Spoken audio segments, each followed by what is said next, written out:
안녕하십니까. 3월 11일 금요일 더빙뉴스 제이입니다. 첫 번째 뉴스입니다. 20대 대통령 선거 사전투표를 부실하게 관리한 혐의로 고발된 노정희 중앙선거관리위원회 위원장 사건을 서울중앙지검이 수사합니다.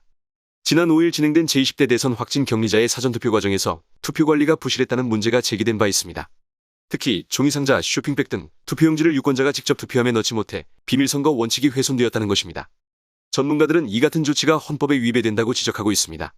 노 위원장은 부실 관리에 대한 사과를 늦게 하면서 여론의 질타를 받기도 했습니다. 두 번째 뉴스입니다. 우크라이나를 침공한 러시아에 총력 대응하고 있는 조 바이든 미국 대통령이 북한이라는 또 다른 변수와 맞닥뜨렸습니다. 미 정부는 10일 북한이 최근 쏘아 올린 두 차례의 미사일이 신형 대륙간 탄도미사일 ICBM 시스템과 관련된 것이라고 밝혔는데요. 바이든 정부는 북한의 요구 사항인 선제제 완화에는 확실히 선을 그었지만 북한에 대해 외교와 대화를 핵심으로 하는 새 대북 정책 입장을 밝혔던 바 있습니다. 이는 언제 어디서라도 만나서 모든 사안을 논의하자는 것으로 북한을 대화로 끌어내 긴장을 관리하고자 하는 의도였습니다.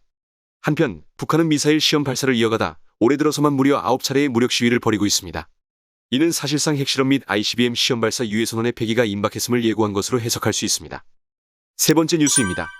에너지 식료품 가격 급등과 인플레이션 기대 심리로 우리나라도 물가 오름세가 장기화할 가능성이 있다고 한국은행이 진단했습니다. 한은은 10일 우크라이나 사태가 진정되더라도 경제활동 재개와 탄소 중립 추진 등 구조적인 수급 불균형으로 국제유가가 높은 수준을 이어가고 식료품 가격은 곡물 생산 차질로 상승 압력이 커질 것이라고 예상했습니다. 이에 따라 에너지 등 원자재 해외 의존도가 높은 우리나라의 물가에 미치는 영향이 적지 않을 것이라고 밝혔습니다. 특히 기대 인플레이션이 불안해질 경우 임금 상승 압력이 높아져 물가 오름세가 장기화할 가능성이 있다고 우려했는데요.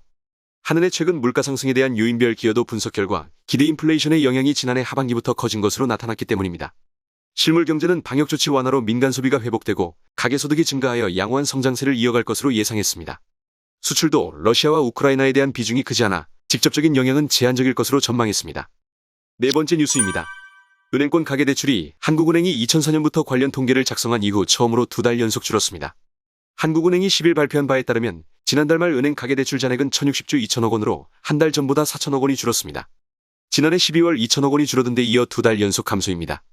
하지만 대출금리 상승 같은 금융환경의 구조적 변화와 1월 명절 상여금 지급이라는 일시적 요인이 겹친 것으로 보아 가계대출이 감소 추세로 접어든 것이라고 판단하기는 아직 이르다는 평가가 나오고 있습니다. 주택 관련 대출 잔액은 전월보다 늘어난 781조 원으로 한국은행은 중도금 잔금대출 등 집단대출이 늘어났기 때문이라고 설명했습니다. 반면 신용대출을 포함한 기타 대출은 한 달 새 2조 6천억 원 줄었습니다.